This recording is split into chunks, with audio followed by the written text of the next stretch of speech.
নমস্কার, আমি অভিজিৎ। আজকে ৮ তারিখ। আমাদের আরামবাগে আমাদের ওয়েস্ট বেঙ্গলের মুখ্যমন্ত্রী মমতা ব্যানার্জি মহাশয় এসেছিলেন। তো ওখানেতে একটা আমি বিভিন্ন মিডিয়া দেখতে পেলাম, অপূর্বা পোদ্দার 10 বছরের সাংসদ, উনি দুবার জয়ী হয়েছেন আরামবাগ থেকে। তো উনি আজকে মঞ্চে উঠতে পারেনি, তো মঞ্চের নিচে দাঁড়িয়েছিলেন, একটা ছবি আমি দেখতে পেলাম। তো উনি আক্ষেপ করে বলছেন যে আমাকে উঠতে দেওয়া হয়নি। কল্যাণ ব্যানার্জি এবং তার যারা সাঙ্গপাঙ্গ সব আছেন, তো উঠতে দেয়নি। তো এটা নিয়ে তিনি খুব আক্ষেপ করেছেন এবং তাকে দেখে মনে হয়েছে যে উনি খুবই কষ্ট পেয়েছেন এটা দেখে, এবং নিজেকে মানে অস্পৃশ্য বলে আবার তিনি একটুখানি ডিসকাস করেছেন। তো বিভিন্ন মত তিনি প্রকাশ করছেন। তো কেন ওনাকে মঞ্চে উঠতে দেওয়া হলো নি, এখানে একটা প্রশ্ন আছে। আর কেনই শুধু মঞ্চে ওঠা নয়, আর কেনই বা অপূর্বা পোদ্দারকে অ্যাভয়েড করা হচ্ছে শাসক দল থেকে, এটা একটা প্রশ্ন আছে।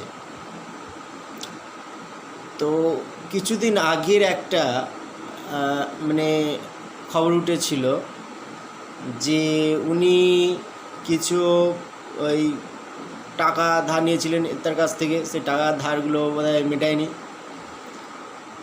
তো তার জন্য হয়তো হতে পারে ওনাকে অ্যাভয়েড করছেন সকলে। তো এইখানে আর একটা প্রশ্ন আছে যে উনি কেনই বা টাকা ধার নিয়েছিলেন, কিসের জন্য টাকা ধার নিয়েছিলেন? উনি তো একজন সাংসদ, তো সাংসদের তহবিল থেকে উনি কাজ করেন, তার জন্য সাংসদদের তো মায়না আছে আলাদা। তো টাকাই বা কেন ধার নিয়েছিলেন উনি, এখানেও একটা প্রশ্ন আছে। তো এরকম হাজারো প্রশ্ন আছে। তো এই প্রথম যিনি সাংসদ হয়েও এখনও তিনি সাংসদ আছেন, এখনও তিনি সাংসদ, নতুন সাংসদ 2024 এখনও হয়নি, তাহলে আরামবাগ সিটে কিন্তু উনিই এখন সাংসদ। তাহলে সেই সাংসদ নির্বাচনের উপস্থিত সাংসদ কিন্তু সেই জায়গায় যেতে পারল না। এইটা একটা মানে বিরল ঘটনা। এটা ওয়েস্ট বেঙ্গলের এই 42টা সিটের মধ্যে এটা একটা বিরল ঘটনা, যেটা অপরূপা পোদ্দার দেখিয়ে দিলেন আজকে, যে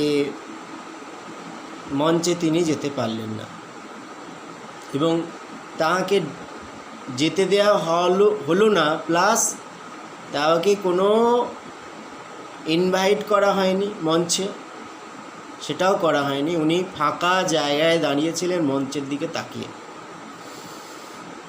তাহলেই বুঝতে পারছেন। তো বিভিন্ন মানুষের বিভিন্ন মত। তো এখানে কেন প্রশ্ন থেকে গেছে, আমি 2-3টে প্রশ্ন থ্রু করেছি। আপনারা চাইলেই বা এটা নিয়ে ভাবলেই আপনারা উত্তর পেয়ে যাবেন। উত্তর আমি দেব না, আপনারাই উত্তর খুঁজে নেবেন। শুধু এইটুকুই আমি ভিডিওটা করলাম। আপনারা সকলেই ভালো থাকুন। আমার ভিডিওটা যারা ফলো করছেন তারা সকলকে আমি নমস্কার জানাই। সুস্থ থাকুন, পাশের মানুষকে ভালোবাসুন, দেশের মানুষকে ভালোবাসুন, দেশের কাজে এগিয়ে যান। এখন পরিস্থিতি খুবই খারাপ সমাজের, এবং দালাল চক্রে সারা ওয়েস্ট বেঙ্গল ভরে গেছে। তো খুব সামলে চলবেন, নিজে পরিশ্রম করে নিজের পাশের জনকে নিয়ে চলুন, নিজের পরিবারের সঙ্গে চলুন, এটাই আমার বলার। ধন্যবাদ।